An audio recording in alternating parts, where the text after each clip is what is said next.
Welcome to the Next Level Human podcast. As a human, you have a job to do. In fact, you have 4 jobs: to earn and manage money, to attain and maintain health and fitness, to build and sustain personal relationships, to find meaning and make a difference. None of these jobs are taught in school, and that is what this podcast is designed to do: to educate us all on living our most fulfilled lives through the mastery of these 4 jobs. I'm your host, Dr. Jade, and I believe we are here living this life for 3 reasons and 3 reasons only: to learn, to teach, and to love. In this podcast, I will be learning, teaching, and loving right along with you. I'm grateful to have your company. Here's to our next level.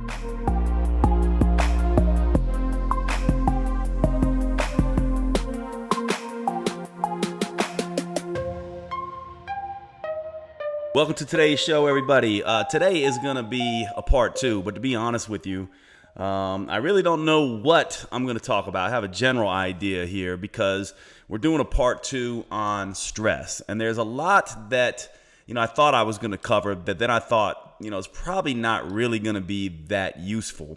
And so I really wanted to talk just a little bit more about stress because literally we could probably do a whole podcast on this where every episode is an aspect of stress. But I think there's some things I want to say a little bit more about stress, and especially around the mindset of stress, which is really my work. I don't know that many are aware of this, but I've mentioned it in a couple places. I am considering, and we'll see if this happens, I'm currently in the process of applying for a PhD program in psychology. Now, a lot of people go, well, Jade, why would you do that? And the truth of the matter is I have not completely made up my mind about this because I am one of these people who does my own self-study constantly anyway. So I constantly feel like I'm in school. And I don't necessarily know the value anymore of, doing this in a traditional way. But I'm also someone who is fanatical about the idea that we humans need to be aware of what we don't know, And education is a proving ground for things that we don't know. I want to be a true expert in my space, not because I want popularity and status, but because I want truth. I really want to understand why we fail so often and what can we do as humans to live productive, healthy, fulfilled lives. To me, that's what Next Level Human is all about. And it's partly the reason why I've moved away, or at least balanced out my expertise in metabolism with more mindset-oriented stuff, which is something I've been studying my whole life. It's funny, I oftentimes tell people when they talk about, deep conversations about my purpose and what my true expertise is, I realize I'm known as a metabolism guy. And I guess you could niche that down further and say, well, I'm a female metabolism guy, right? In terms of that was a lot of what I did in my clinical work. But my true expertise, I believe, is in personal development and psychology, because that is actually what I've been studying the longest in my life and where I think my true gifts lie. And so that's partly what this is about, in terms of perhaps going back and getting my PhD in psychology, just because I want to do this lifelong work and have some real questions that I feel like the scientific community is not addressing, and also have some real questions about the idea that the scientific community can't address everything, and that there is a component of spirituality here and different aspects of things that we just don't know and maybe can't even necessarily explore adequately through science. Now that brings me to this discussion of stress and the idea behind 2 aspects of this. Last time we talked an awful lot about physiology, right? And biochemistry and just mechanism, and hopefully some good to-dos in terms of what you should be doing in terms of exercise and how short and extreme stress might be better than extreme long stress or moderate long stress, and how very low long stress might be better as well.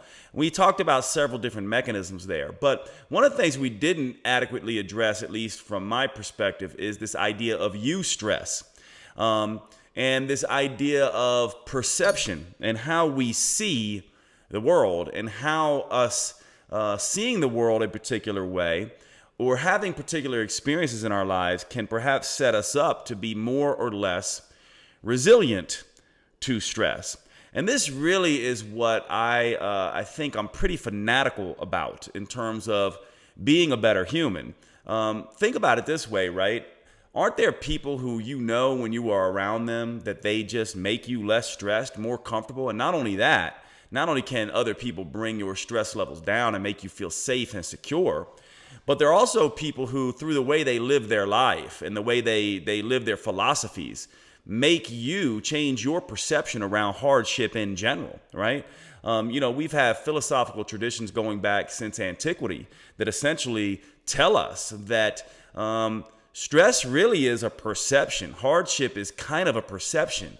And we have modern day research telling us that there are really three things that determine success in terms of a fulfilled, successful life, in terms of being productive and effective in what we choose to do with our lives. And that is what other people believe we can do, what we believe about ourselves, which is really interesting, right? Because that right there tells us that it really is about how we think about ourselves, and we can never escape how other people feel about us.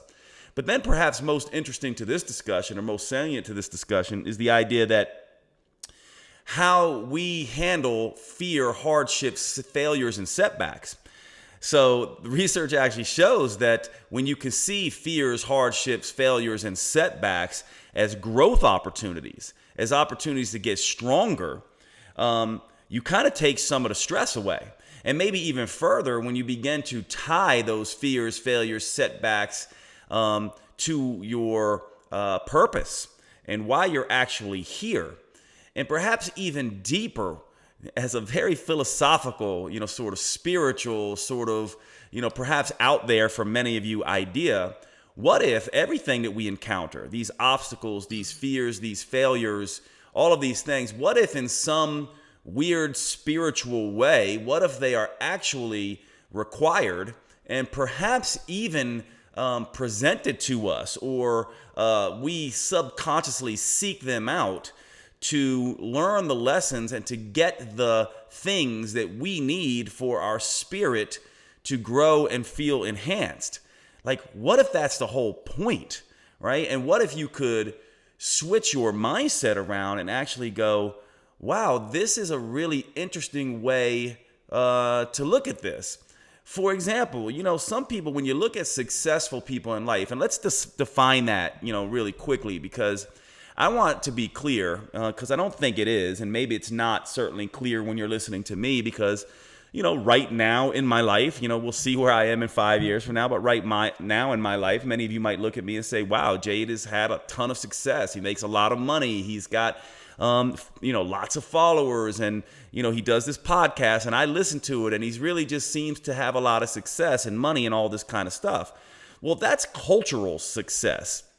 And what's interesting to me is the more success I've had culturally with certain things, the more I realize that's not what a successful life actually is. A successful life is really about humbly recognizing that you are here and have certain strengths that you can bring to bear on the world that make a difference, not just for yourself, but for others. And to do that consciously and intentionally, and to set goals around that and say, I want to do these kinds of things. And it's never truly selfless. And that's what I think people misunderstand about things like purpose and stuff like that. It can't be truly selfless, because a spiritual sort of mindset and a spiritual orientation towards life always must include self and other. I mean, what is spirituality if not the recognition that we are all connected? And if we're all connected, that means you are as important as me, and I am as important as you. And therefore, when I'm thinking about purpose, I must simultaneously take care of myself and take care of you. Like, isn't that the whole point of spirituality? Which often makes me think a lot about some of the things that we have going on in our culture today, where there are what I would call people who are spiritual in language only. And this is a term I've been using a lot lately, and I'm not aware that anyone else has been using it. So I gave it an acronym, and I call it SILO, spiritual in language only. And when you are spiritual in language only, what essentially that means is you say things like we're all connected, and you say things like kindness is the most important thing, and you say things like we all need to look out for each other. But then when you have the opportunity to help some of the weakest of your own species, you don't show up. Like, I know people who, they won't step on a spider they find in their house. They'll put it outside, or they won't swat at a bee, or they will avoid stepping on an ant. Yet when they have the opportunity to give to their fellow humans and perhaps, save the weakest among their fellow humans, or make a difference for the weakest among their own humans, they don't show up in a very spiritual way at all. In fact, perhaps in the opposite. And this becomes something that I think is salient here around this idea of stress. And I know it can seem a little bit odd here, but I think it's an important sort of thing to look at here. And so let's talk first, before we get into that whole discussion, about the orientation and perception around stress, and how you can create a stress buffer or a stress shield around how you show up in the world. Let's first talk about this idea of stress, because I do think what I'm talking about here with this perception orientation around stress, and seeing it not as a bad thing, but perhaps as the most important thing to get you to purpose and fulfillment in life, I think that encompasses eustress. And eustress is defined as, in a sense, positive stress. It's stress that grows you, that makes you stronger. And as a species, and I would say, as an ecosystem across the world and through evolution, we humans and every other thing on the planet must have encountered difficult things that we needed to adapt to. And through that adaptation process, we got stronger and increased our survival potential and percentages. And this is why we're all having this conversation today. And we would discover things along the way that would increase survival potential. For example, we all know the Darwin sort of theory of survival of the fittest, which is kind of taken out of context. Oftentimes with these complex sort of theories and understandings, to break evolution down into just survival of the fittest kind of loses a lot of what this is about. And it's certainly with humans, and particularly Homo sapiens. A lot of people don't know this, but we are not the only species of, advanced primate. There was Homo habilis, there was Homo neanderthalis, there was, Homo erectus, there were Homo sapiens, and there's others. And one of the things that evolutionary anthropologists and people like that study the history of human evolution and the history of human socialization and all of these kinds of things are starting to point to is that it probably wasn't survival of the fittest for us. We somehow lasted, whereas Homo habilis and Homo neanderthalis and all these other cousins of ours perished. And what we think that was about was not about us killing these people and dominating them, but rather cooperating with each other and with them. And, we all know, at least anyone who studies this knows that almost all of us have, we do. I think we all have Neanderthal DNA, which says that we actually mated with Homo neanderthalis and perhaps others as well. But we also cooperated. And through that cooperation, we have to now, this understanding is changing the way we talk about this as survival of the friendliest, not survival of the fittest. And when you think about this just for a second, many people have this orientation that humans are generally flawed or generally bad. But think about this for a second. We have the largest population of humanity ever. We're approaching 8 billion people, humans on this planet, Homo sapiens on this planet right now.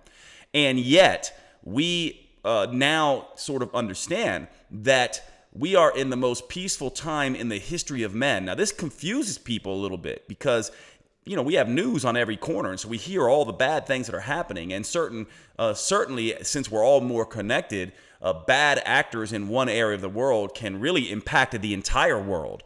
But when you think about this, and by the way, if you want to know where this research is coming from, there's an incredible book on this called Enlightenment Now by Steven Pinker, which lays this out, in my opinion, without, just the case is absolutely case closed in a sense that we humans are living in the best times ever, the most peaceful times and all of that. Now, of course, there's ups and downs in humanity, and we have some real challenges now, but we are probably more likely to be called survival of the friendliest, not survival of the fittest. We are more likely to cooperate rather than, kill each other. And this, to me, is what we really need to be focused on, because there are these different orientations now in life where, there's a certain segment of the population who is filled with paranoia and filled with this idea that there's nefarious actors in every shadowy crevice in the world, and they're coming to get you, and they're going to put chips in you, and they're going to do all this kind of stuff.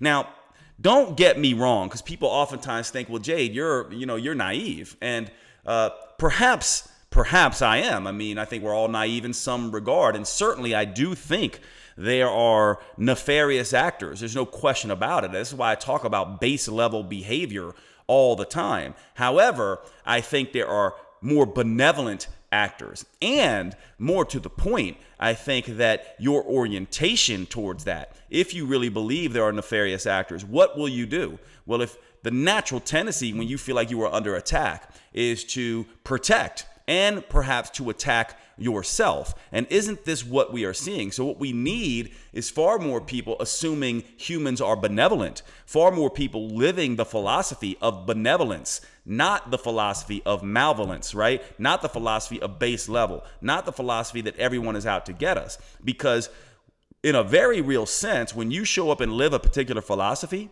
you influence people around you, and then they are likely to pick up that particular philosophy. And we can see this happening. When you think other people are out to get you and you use demonizing and dehumanizing language to the other side, you see real schisms begin to happen, and you can see real changes in the world. And that, to me, is what's happening. So when I talk to my closest friends, who I have differences with, by the way, in terms of, disagreements. And those are my favorite type of people. Those are the kind of people I want to date. Those are the kind of people I want to be around. Those are the kind of people that I want to talk to and engage with. I want benevolent, loving humans who disagree and want to solve real problems. And this is why I think we have to be very careful about this, because our orientations towards life changes other people's orientations towards life. And the more people that have a nefarious orientation, a malevolent orientation, a Machiavellian orientation, a narcissistic orientation, a psychopath type of orientation, the more narcissist, Machiavellian types, psychopaths, and nefarious people begin to show up. And so what we need is warriors of light. We need peaceful warriors. We need benevolent humans. We need humans who see the good and aren't trying to say there's conspiracies on every corner, but are still willing to point them out and say we can do better. And that's sort of what we're talking about here. So this orientation, to me, is a primary aspect of eustress. In other words, I think we're going through this right now. So think about this. Eustress, here's an example of eustress in the physical capacity. You go to do a workout, and you do that workout, you use some weight, and you push your muscles, and you get breathless, and you get burning, and you stress and you strain, and the body goes, okay, that was a stress. That did not feel good. Now, it wasn't too much of a stress. You only spent 20 minutes in there, 40 minutes. I can handle that. Feed yourself well, get some rest. I'm going to make those joints stronger. I'm going to make them more resilient. I'm going to adapt. Your muscle's going to get stronger, bigger, faster, right? This is what we do. Now think about this. Now think about, you go through a breakup, you lose a loved one, you have to confront coronavirus, and the whole world has to confront, a pandemic, and you have to confront stress and strain and political strife and all this kind of stuff. Now think about what happens there. Some people do that workout, and they get injured. Some people go through these psychological stresses, grief, and loss, and the pandemic, and the media, and all the frenzy, and all the fear, and all this kind of stuff, and they become degraded. And as a result, they become more fearful, and attack more, and protect more, and stop being friendly, and start being nefarious. In other words, they move from survival of the friendliest, which would be the next level human way of looking at it, to survival of the fittest. And even the most friendly, beautiful, loving humans can do this. I've seen it. I know them. I've seen some of these people who they wouldn't hurt a fly, yet they think that, the world is going to end and they need to protect themselves and someone's putting chips in them, right? Now, I look at it like whether that is happening or not, let's just forget about this idea that yes, it is or no, it's not or any of this kind of stuff. Let's just go, what is the choice that you want to make? What is the thing that you want to see in the world? This is a very old idea, by the way. It's popularized by the Gandhi quote, be the change you want to see. But if you study philosophy, it's been there thousands of years. And certainly Thoreau in Civil Disobedience, who influenced Gandhi and influenced Nelson Mandela and influenced Martin Luther King, which would be, sort of the modern day, embodiments of this idea of be the change you want to see in the world. This has been around for a very long time. But philosophically speaking, when we have people do that, we win. We can see it very clearly. Look at what these people have accomplished and look at what happens when you take a different route. In other words, to me, the history is clear here. The history is very clear. There is one way to do this. It is to show up with love.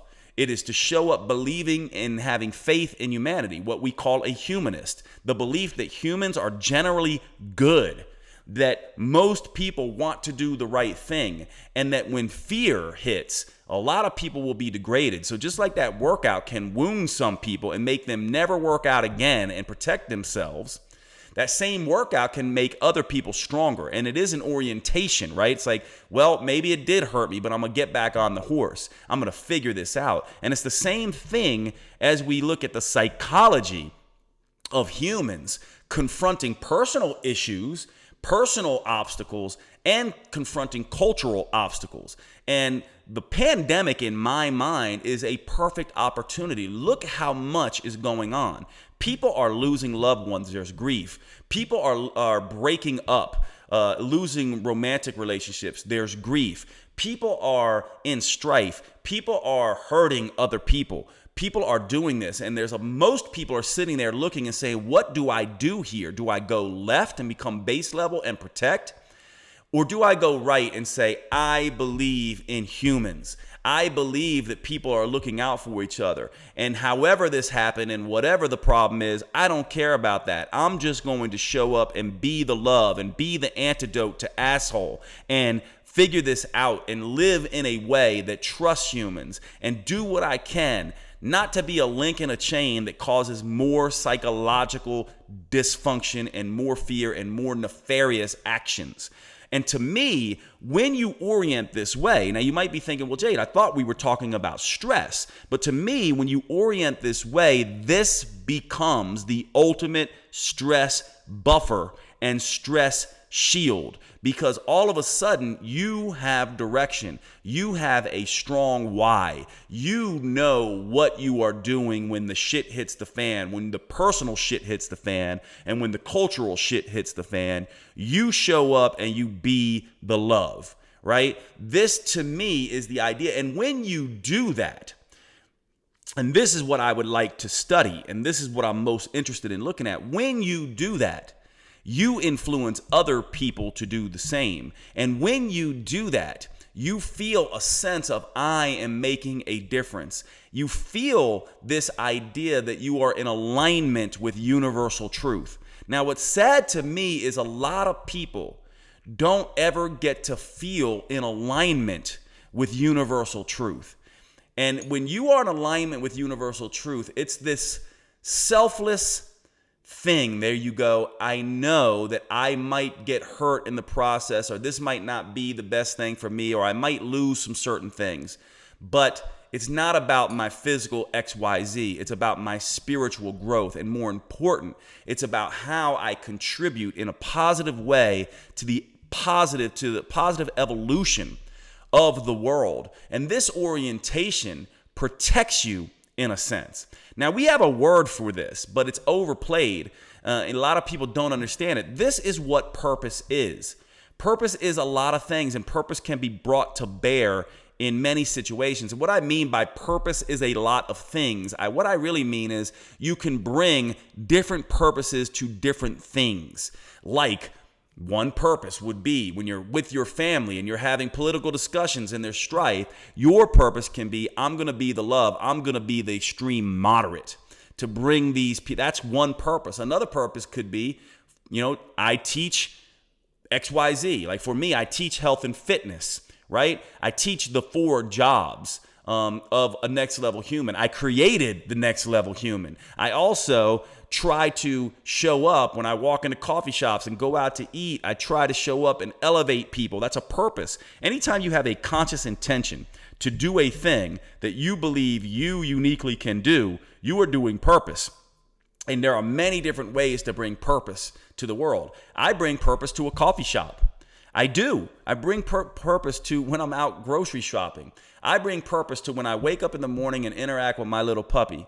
I bring purpose when I'm with my lover and me and her are together and we get to have, a day together or a week together or time together. Same thing with my family. Same thing when I meet strangers. And yes, of course, same thing when I go to work and I teach and I do this stuff. It's the whole reason I'm talking to you right now. And this becomes a stress shield. Now, this is what I want to talk about here for a second, because we always talk about this physical stuff, right? And biochemical stuff. And we don't talk about what the hell are we doing here in the first place and what is stress in the first place. Stress is anything that throws you off balance, and the recognition out of that is that when you begin to try to restore balance, there are lessons and insights learned that then you can adapt with. Now, is that always the case? No, sometimes stress overwhelms you, but there are always lessons. And here's the interesting thing. The lessons you learn in the stress you overcome serve you in the stress that you cannot overcome. For example, one day we will be on our deathbed. And one of my favorite illustrations of this is a freedom fighter in the Polish army in World War II named Witold Pilecki. His story is not told enough, but this was a guy who volunteered to get thrown into Auschwitz concentration camp, lived there, almost died several times, escaped, fought against the Nazis, then fought against the Russians, and when the Russians finally got him, and by the way, this was just someone fighting for his country and what he believed in, freedom, basically from his point of view. And when he was lined up and shot, he said, on this day, I meet death with joy because of the way I've lived my life. And the actual quote goes like this. It goes something like this. I'm going to butcher it, but it says, I lived my life in such a way that on this day, I can meet death with a smile or meet death with joy rather than fear. And imagine that, in a sense. Imagine being able to go through the most stressful time that all of us will go through, your deathbed, right? Not just losing someone else, but losing yourself. And imagine you're all alone. And imagine you're facing a death squad.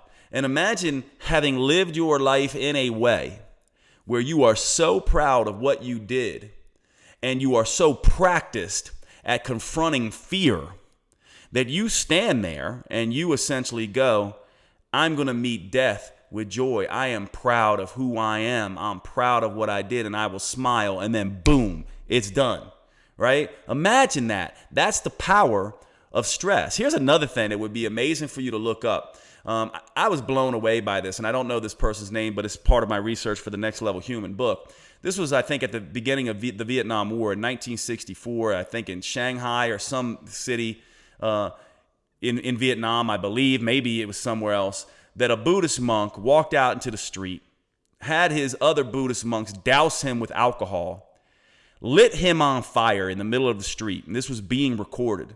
And this guy did not twitch. He did not move. He did not scream, and he did this on purpose. And what does on purpose mean? Quote, on purpose. He did it for a very particular reason. He did it for himself and for the world, and he was uniquely suited to do it and probably had been training for it for a long time. And that image and that video can be found, and it went all over the world, and it drew attention to things in a way that had never been drawn attention to before. And this was someone confronting a horrible death for most of us voluntarily as a result of being on purpose. And this is what I mean by this. This power is something that we humans have. It is a stress shield beyond anything else. And perhaps the key to life and longevity and happiness and fulfillment, if these people, in the worst of times, facing a death squad and facing and burning themselves alive in the middle of the street to make the world a better place, can do that, then certainly we can show up in a loving way, in a friendly way, in a purposeful way, with the difficulties that we have in our personal life and in the cultural world right now. And you might think this doesn't translate over into other things, but it most certainly absolutely does. I have a story in the health and fitness world very early in my fitness career. Well, not too early. I mean, I had been training, but this would be like in medical school. So I personal trained in undergrad and then medical school. And I met this woman. She walked in and I was the one who, greeted her at the desk and signed her in. And she pointed behind me and she said, "That picture behind you, that's me." And when I turned around and look at the picture, it was a before and after picture. So it was her 4 years ago or so, very overweight, very, sick, out of shape. And then her after picture, very fit. Now, the woman that I was looking at was even more out of shape than her before picture back then. And she was re-signing up. And me and my brother Keone, because we both worked at the same gym and went to medical school together, me and him worked with her for probably 2 years. And she really struggled. She'd lose some weight, gain some weight, lose some weight, gain some weight. Then all of a sudden, we woke up one day, meaning 3 months later, and we just realized, damn, she was making progress and she wasn't slipping up. And a year after that, she's lean and has stayed lean for the entire year. And we became friends with this woman. And we had a conversation. We were like, what happened? What happened? What made the difference for you to not ever go backwards? Now, remember, we were in medical school for 6 years, so we ended up knowing her quite a long time. And she said, "You know what? It was you two." And we were like, "Well, what do you mean?" She goes, "Well, it wasn't the training that you were doing, and it wasn't the food that you were giving us. It wasn't anything like that. It was the fact that I remember Keone, my brother, coming in and talking to you, Jade, about a study he read of how kids, no matter their age, when they're little, they eventually, as adults, adopt the eating habits of their parents."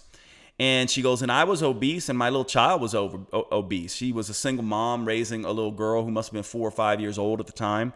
And for whatever reason, that was the beginning of her saying, I now have some meaning, some purpose." And it went beyond just her kid, because remember, I oftentimes talk about meaning is something for people around you. Purpose is for the whole world. She thought to herself, not only can I help my little daughter, but she will help other people and teach them how to be healthy and fit. And I can begin to teach my other fellow single mothers how to be healthy and fit. And that's what made the difference. She turned her struggle into purpose. So if you think this doesn't matter, it matters. When you have purpose and you then tie your physical fitness, health, the way you look, function, feel, and live onto that, those goals around physicality and fitness, and you go, hey, look, this purpose, this thing that I want to do in the world is going to be enhanced and accentuated by me being a healthy, fit, energetic person. All of a sudden, vanity concerns go away. You don't want to, lose weight to look good. You want to lose weight to be good, to be the change, to make a difference in people's lives. And when that happens, everything begins to change. And so from my perspective, it's really about this perception orientation. What are we going to do with the stresses of life psychologically? Both our own personal stresses and the cultural stresses that we encounter, which every single generation has had their own. So are you going to be the generation or an individual within this culture and this generation who makes us go backwards as humanity or drives us forwards? Are you going to be the one who demonizes and dehumanizes and calls Democrats or Republicans horrible people because they voted for a particular human? Are you going to become the thing you hate? Are you going to, attack one group just because your group was oppressed for so long? Or are you going to say, not only are we going to lift my group up, but we're never going to let this happen to another group ever again. And we're going to start to make sure every individual has a shake. And we're not going to just go, we want to put another group on top of the hierarchy. We're going to see ourselves as an ecosystem instead of trying to, hold another group down or get to the top just to push another group down. And the final thing I'll say here on this journey is that as we are living our personal lives and we're going through all of these things, and I'm presenting to you this orientation that perhaps we can use all of the bad to turn it into a eustress through our orientations and our perceptions about getting stronger and being better to make the world a better place through purpose. If we can have purpose and we can see all the bad things that are happening to us and to the world as opportunities to grow and get better and be the good. If we can do that, then we have to realize there's two orientations to come at this. What it means is that I am a unique purpose potential. You are a unique purpose potential. And what I mean by that is there's never been another Jade Tita on the planet, nor will there ever be. There will never be another person like you, nor has there ever been. And therefore, not only that, part of that uniqueness comes out of your unique experiences, your unique pain, your unique personality, your unique talents, the unique people who have influenced you, helped or hurt you. All of those things are incredibly unique to you. And part of the thing when you see people who get to a level of fulfillment, you will see that some of them are pushed by life and rise to the occasion, and some of them are pulled by life, but they rise to the occasion. Right? You know what that's like, right? You can either be pushed and go, okay, you're pushing me, it's time to go. I can see what life's telling me. Or you could be pulled and you could choose to be dragged, right? Or you can get up and go, I'm going to go with this. I'm going to run right along with this. What I mean is that when some people are pulled, they fall on the ground and they let themselves be dragged. When some people are pushed, they let themselves fall over and over again. Other people, when they are pulled, they recognize they're being pulled and they follow that thread. They follow that current, right? When some people are being pushed, they recognize they're being pushed and they go, okay, I'm going to follow that thread. I'm going to follow that current. And so the trick for us humans, as we make this perceptual shift about the psychological difficulties we have in our lives and how we can orient them to make this a eustress, to help us adapt psychologically, to help grow us personally. When we begin to recognize that, we have to essentially say, I can use all of what is happening to me in life. If I'm being pulled and it feels like I'm not necessarily in control, I will take control by getting up and going with it and just saying, okay, I'm going to follow this current. I'm going to jump into the flow of it. Now, if I'm being pushed, and I'm feeling like, I'm getting knocked around, I'm going to say, okay, I'm going to fall into the current of this. I'm going to accept what happened to me. I'm not going to be the victim. I am going to own this. Not only am I going to own this, but I am going to use it. And once you begin doing that, life begins to look completely different to you.